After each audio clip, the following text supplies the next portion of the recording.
అందరికీ చెప్పి నేను రఘుకుమార్ శిఖరం వెళ్ళి మాలమాట రాష్ట్ర కార్యదర్శి డాక్టర్ బిఆర్ అంబేద్కర్ కోనసీమ జిల్లా ముమ్మడివరం నియోజకవర్గానికి అసలు ఏమైంది? ముమ్మడివరం నియోజకవర్గంలో పాలకులు చేతకాని వల్ల, లేకపోతే ప్రభుత్వ అధికారులు అన్నం తినడం అనేసి మట్టి తింటున్నారా? ఈ మాట నేను ఎందుకు అంటానంటే, గత 4 రోజుల నుంచి మన ముమ్మడివరం నియోజకవర్గంలో ముమ్మడివరం గవర్నమెంట్ హాస్పిటల్లో ప్రసూతి డాక్టర్ లేదు. ప్రసూతి డాక్టర్ 4 రోజుల నుంచి లేదు. ఈ విషయాలను పట్టించుకున్నారా? ప్రజాప్రతినిధులు కానీ, లోకల్ ఎమ్మెల్యే గారు కానీ, జిల్లా కలెక్టర్ గారు కానీ వీళ్ళెవరో ఎందుకు పట్టించుకోవట్లేదు? ప్రసూతి డాక్టర్ లేక ప్రజలు చాలా ఇబ్బంది పడుతుంది. ఎంత ఇబ్బంది పడుతున్నారంటే అది మీ ఇంట్లో సమస్య అయితే తెలుస్తుంది. ఎందుకంటే మనం ప్రైవేట్ హాస్పిటల్ అపోలో అయ్యి కాదని అమెరికాలో ట్రీట్మెంట్ చేయించుకుంటాం. కానీ పేద ప్రజలకు మాత్రం గవర్నమెంట్ హాస్పిటల్. ఎందుకంటే పేద ప్రజలు పడుతున్న ఇబ్బందులు మనకు తెలియవు. జిల్లా కలెక్టర్ గారికి తెలియదు, ఈ లోకల్ ఎమ్మెల్యేలు తెలియదు, గల్లీ లీడర్లు కూడా తెలియదు. ఇలా పట్టించుకోరు, ఎందుకంటే వీళ్ళు అపోలో రేంజ్ కాబట్టి. అర్థమైందా? ఈ విషయం నాకు తెలిసినట్టే నేను డీసీహెచ్కి ఫోన్ చేశాను.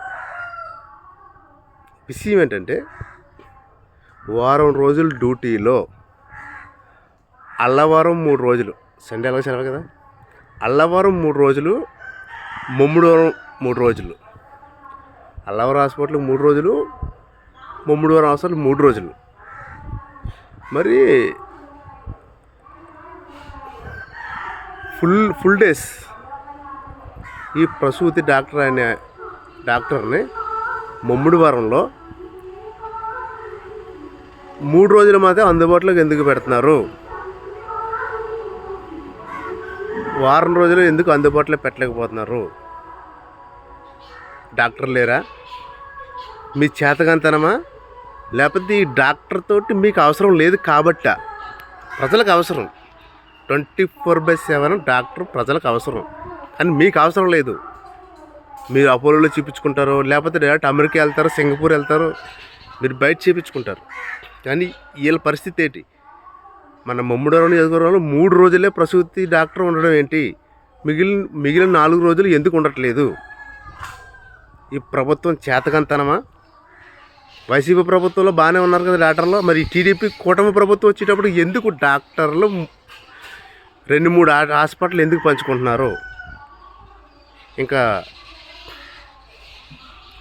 ఇప్పుడు ఈ డాక్టర్ని అల్లవరంలో ఉంచేయండి, ఇక్కడ కొత్త డాక్టర్ని అపాయింట్ చేయండి, లేకపోతే ఈ డాక్టర్ని ఇక్కడే ఉంచండి, అల్లవరం కొత్త డాక్టర్ అపాయింట్మెంట్ చేయండి. కానీ ప్రజల జీవితాలతో ఆడుకోవద్దు. ఖచ్చితంగా ఇప్పుడు ముమ్మడివరం గవర్నమెంట్ హాస్పిటల్లో 24/7 ప్రసూతి డాక్టర్ కావాలి. మీరు ఇలాగే ఎదవేసాలు వేశారంటే కనుక ఖచ్చితంగా నేను కలెక్టరేట్ దగ్గర నిరాహార దీక్ష చేస్తాను, లేకపోతే గవర్నమెంట్ హాస్పిటల్ దగ్గర చేస్తాను, లేకపోతే నేను ఎక్కడ చేస్తానో తెలియదు. గుర్తుపెట్టుకోండి, నేను వార్నింగ్ ఇస్తాను కదా. ఇది నాకు నేను ఒక విషయం గుర్తుపెట్టుకోండి, నేను వ్యక్తిగతంగా నా స్వార్థం కోసం నేను ఏ యాక్టివిటీ చేయను. గుర్తుపెట్టుకుంటా, ప్రజా సంక్షేమం కోసమే చేస్తాను. ఈరోజు ముమ్మడివరం గవర్నమెంట్ హాస్పిటల్లో 3-4 రోజుల నుంచి ప్రసూతి డాక్టర్ ఉండట్లేదు. 3 రోజులు డ్యూటీ చేస్తున్నారు. ఈ 3 రోజుల తర్వాత పరిస్థితి ఏంటి? ఈ 3 రోజులు ప్రజలు చచ్చిపోవాలా? ఎమర్జెన్సీ కేసులు వస్తే చచ్చిపోవాలా? చెప్పండి. ఏంటి అసలు ఈ నియోజకవర్గంలో ఏం జరుగుతుంది? ఈ కూటమి ప్రభుత్వం వచ్చిన కాడి నుంచి హాస్పిటల్ని ఎందుకు పట్టించుకోవట్లేదు? చెప్పండి. నేను అడిగిన సమాజం ఇప్పుడు రేపు ఎగ్జాంపుల్ నిన్న మొన్న ఈ 3 రోజులు హాస్పిటల్లో ప్రసూతి డాక్టర్ ఎందుకు లేదు?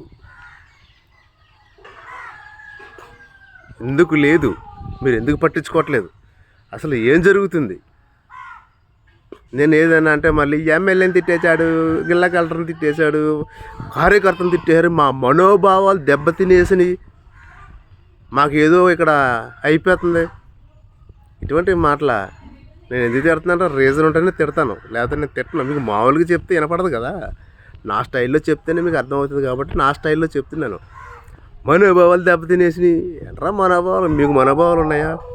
అసలు మనసు అసలు ఉన్నారా మీకు? పేద ప్రజల గురించి మీరు పట్టించుకుంటున్నారా అసలు? మనోభావాలు ఉన్నాయా మీకు? మనోభావాలు ఉన్నాయా? అరే కేసు పెట్టేద్దాం పెట్టుకోండిరా కేసు. ఎవడకరా? నాకు భయమా? పెట్టి చూడండి కేసు. మీరు దమ్ముంటే కేసు పెట్టి చూడండి. నేనేంటో చూపిస్తాను. ముందు ప్రజలకు సేవ చేయండి, కేసుల తర్వాత పెట్టుకోవచ్చు. నువ్వు నా మీద పెడతావు, తర్వాత నేను పెడతాను. నేను చిన్నపిల్లనేం కాదు కదా. నీది ఎంత ఉంటుందో నువ్వు చూపించు, నాది నేను చూపిస్తా. ఓకేనా? గుర్తుపెట్టుకోండి. ఇవన్నీ తర్వాత పెట్టుకోవచ్చు, కావాల్సిన తర్వాత చూసుకోవచ్చు. మనం ముందు గవర్నమెంట్ హాస్పిటల్లో 24/7 ప్రసూతి డాక్టర్ని నియమించండి చేతనైతే. అదేవిధంగా అదే ముమ్మడివరం గవర్నమెంట్ హాస్పిటల్లో ఈ ఎమర్జెన్సీ డెలివరీ కేసులు అవ్వచ్చు, సర్జరీలు అవ్వచ్చు, అన్నిటికి కూడా మత్తు మందు ఇచ్చే డాక్టర్ లేరు. ఒరే డాక్టర్లు లేకపోతే అపాయింట్ చేయాలి తప్ప పంచుకోవడం పెట్టరా. ఇప్పుడు ముమ్మడివరం గవర్నమెంట్ హాస్పిటల్కి మత్తు డాక్టర్ కావాలంటే టీ కొత్తపల్లి నుంచి అక్కడ రావాలి ఎమర్జెన్సీ, మళ్ళీ టీ కొత్తపల్లి వెళ్ళిపోతాడు.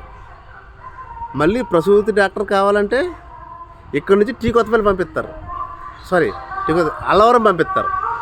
మళ్ళీ అల్లవరం నుంచి ఇక్కడ ఏంటి పంచడం ఏంటి? డాక్టర్లు అపాయింట్మెంట్ చేయండి, కొత్త డాక్టర్లని. కూటమి ప్రభుత్వం తెలీదా? లోకల్ లీడర్స్ ఏం చేస్తున్నారు? నిద్రపోతున్నారా? ఏమిరా మీదంతా? దిమాగ్ పని చేస్తుందా మీకు? డాక్టర్లు అంటే ఏంటో మీకు అర్థమవుతుందా? అది పేద ప్రజలకే తెలుసు. పేద ప్రజలకు మాత్రం డాక్టర్ అవసరం. మీకు డాక్టర్ అవసరం లేదు. మీకు డాక్టర్ ఎందుకు అవసరం అవుతారు?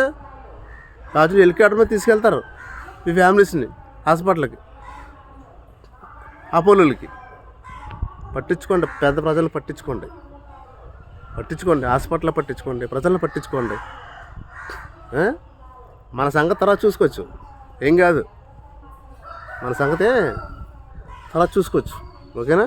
ముందు చూడండి, ఆ డాక్టర్ సంగతి చూడండి అర్జెంటుగా. ఈ రోజు నుంచి ముమ్మడివరం గవర్నమెంట్ హాస్పిటల్ 24/7 డాక్టర్స్ అందుబాటులో ఉండాలి. లేకపోతే కనుక చూసుకోండి. ఓకేనా? జై భీమ్.